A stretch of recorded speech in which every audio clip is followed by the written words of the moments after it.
I've been reading in Matthew, and I've come across a verse that made me think that there's three different groups of people when Christ returns.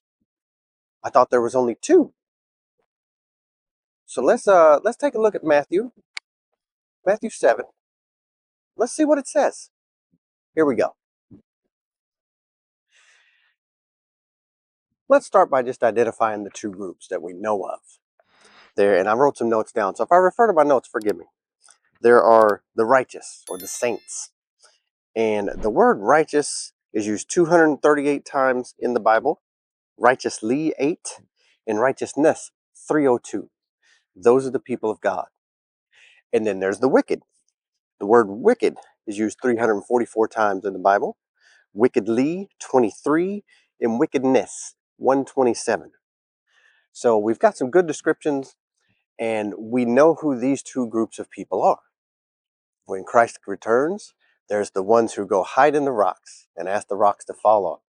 There's the ones who drop to their knees and praise God that he has returned. And then there's a third group. The group who think they're saved, but they're not. They're the ones crying, Lord, Lord, have we not cast out demons in your name? Have we not prophesied in your name? Have we not done all these things in your name? And Jesus looks at them and says, I don't know you. So then the question remains, how do you get there? How do you get to that spot where you think you're doing the right thing, but obviously you're not? And the bigger question, how do you know? I want to start by reading the actual verses to you. It's Matthew 7, verses 21 and 22. Here we go. I'm going to put them on the screen for you. Not everyone who says to me, Lord, Lord, shall enter the kingdom of heaven, but he who does the will of my Father in heaven. Many will say to me in that day, Lord, Lord, have we not prophesied in your name, cast out demons in your name, and done many wonders in your name? Oh, and 23. And then I will declare to them, I never knew you.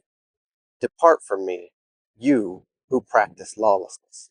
Can you imagine that you lived your whole life doing what you thought was the right thing, going to church, helping the homeless, um,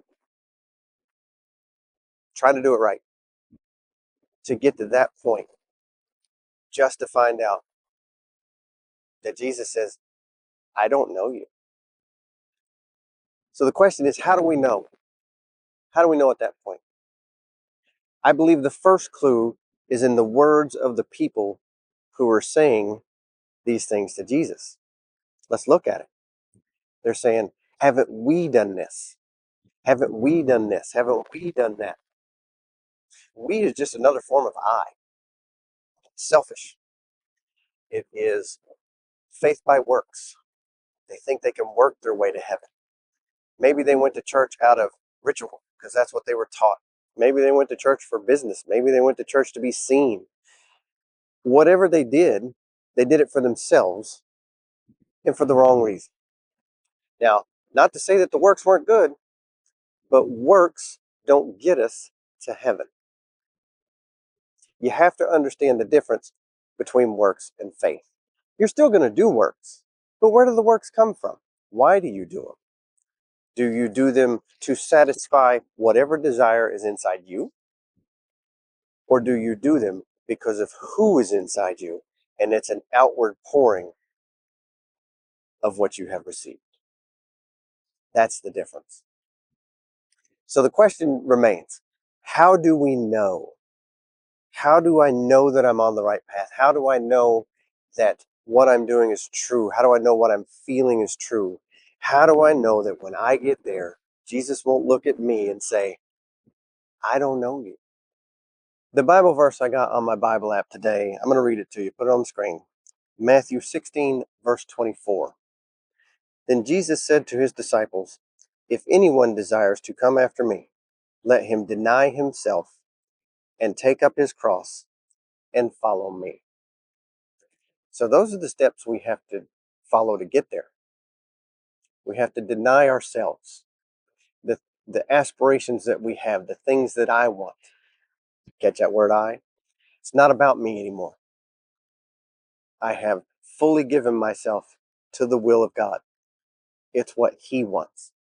It's what He asked me to do. Take up your cross. That is a whole nother study that I'm going to save for another video. We're going to cover the take up the cross, and we're going to cover faith and works.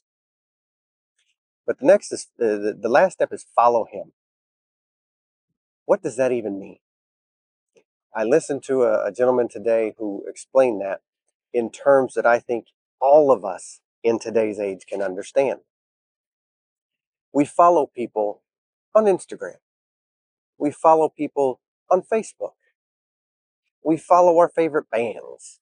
We follow our favorite actors. But we don't worship them.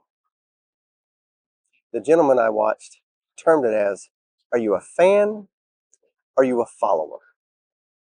Because a fan will watch what you do. A fan might even wear the t-shirt. A fan will go to the concert. A follower will do God's will. A follower will do what's asked. A follower will be obedient to the messages of God and to His commandments. So the question I want to leave you with tonight is, are you a fan or are you a follower?